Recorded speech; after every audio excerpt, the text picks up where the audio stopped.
और इसी बीच पटना से बड़ी खबर सामने आ रही है। काम पर लौटे पीएमसीएच के जूनियर डॉक्टर। बड़ी खबर आपको बता रहे हैं, पीएमसीएच के सभी जूनियर डॉक्टर काम पर वापस लौट आए हैं। सदर एसडीएम, डीएसपी और अधीक्षक के साथ वार्ता के बाद फैसला लिया गया। ये सभी लोग वापस काम पर लौट आए हैं। अधिकारियों ने डॉक्टरों को भरोसा दिया है। सुरक्षा को लेकर के भी इन्हें भरोसा दिया गया है।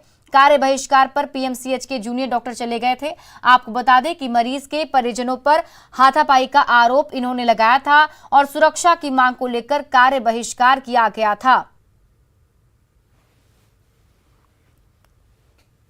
राज्य में 1932 के खतियान पर घमासान मचा हुआ है। तमाम आदिवासी संगठन सीएम के बयान पर अलग अलग तरीके से सोच रहे हैं।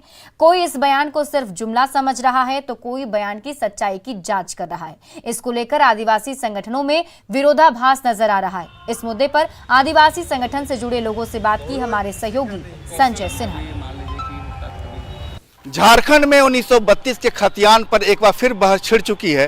5 सितंबर को मुख्यमंत्री हेमंत सोरेन ने सदन में कहा था कि 1932 के खतियान पर वे आगे बढ़ रहे हैं। मतलब तमाम उसके बाद से आदिवासी संगठनों के बीच एक बहस छिड़ गई कि 1932 से क्या 1932 के अलावा हम और दूसरे साल का जिक्र क्यों नहीं कर सकते? क्या 1932 महज एक जुमला है या उसी कोई जमीनी हकीकत भी है?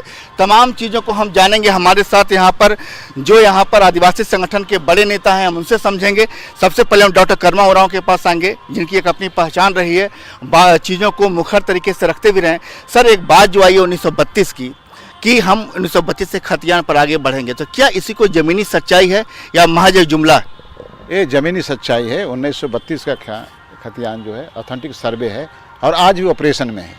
लेकिन झारखंड के माने बड़े हिस्से में इसका सर्वे हुआ था। उसके बाद 1966 तक हुआ सर्वे, इसलिए वो रिकॉर्ड भी ऑथेंटिक माना जाएगा। और लगता है कि मुख्यमंत्री हेमंत सोरेन 1932 के जो बात हो रही है खतियान की, आगे बढ़ेंगे? 32 के खतियान उन्होंने बोला होगा, लेकिन उनके भाव में रहा होगा कि जितने भी सर्वे रिकॉर्ड हुए हैं, जब हुए हैं, उनको बेस मानते होंगे, ऐसा मेरा विश्वास है। आपको लगता है कि सरकार 1932 के खतियान के आधार पर नियोजन नीति को लाने का प्रयास करी? क्या आदिवासी संगठनों को 1932 सर्वमान्य है? देखिए, 1932 ही क्यों, 1908 में हुआ है सर्वे, 1965 में हुआ है सर्वे। तो मैं चाहता हूं कि 1932 का ध्यान देते हुए, क्योंकि खतियान नीति आधारित है, हम चाहते हैं कि अंतिम सर्वे जितने हुए हैं उसके आधार पर भी स्थानीय नियोजन नीति बनना चाहिए। क्योंकि देखिए, सरकार जो है कभी भी न खतियान पर बहस की है और न संस्कृति पर बहस की है, न भाषा पर की है।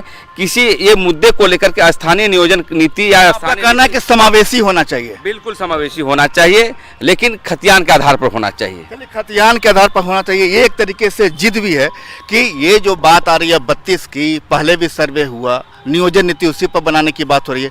आप कितना इत्तेफाक रखते हैं? देखिए, अब देखिए, भारत सरकार का जो गाइडलाइन है उसमें स्पष्ट कर दिया गया है कि जो व्यक्ति विशेष है वो जगह विशेष और भूमि विशेष से संबंधित है। तो जब हमारा राज्य जब बना तो अंतिम सर्वे के आधार पे ही यहाँ का जो नागरिक है उसका मूल्यांकन होनी चाहिए और स्थानीय नीति और नियोजन नीति बननी चाहिए। स्थानीय नीति बनाना होगा सरकार को, मांग यही है। लेकिन एक विरोधाभास भी है इसमें कि कुछ लोग ये कर रहे हैं कि 32 को ही कट ऑफ मार्क्स रखा जाए खतियान के मामले में। लेकिन कुछ का कहना है कि सर्वे उससे पहले भी हुआ है, अलग अलग जिलों में सर्वे हुआ है, लिहाजा एक ही 1932 क्यों? मतलब सवाल है कि अभी भी संगठनों के बीच में, आदिवासी संगठनों के बीच में 1932 के नाम पर 36 जरूर है। संजय कुमार सिन्हा, न्यूज़ 18, रांची। और दुमका में बेटियों के साथ अत्याचार के विरोध में बीजेपी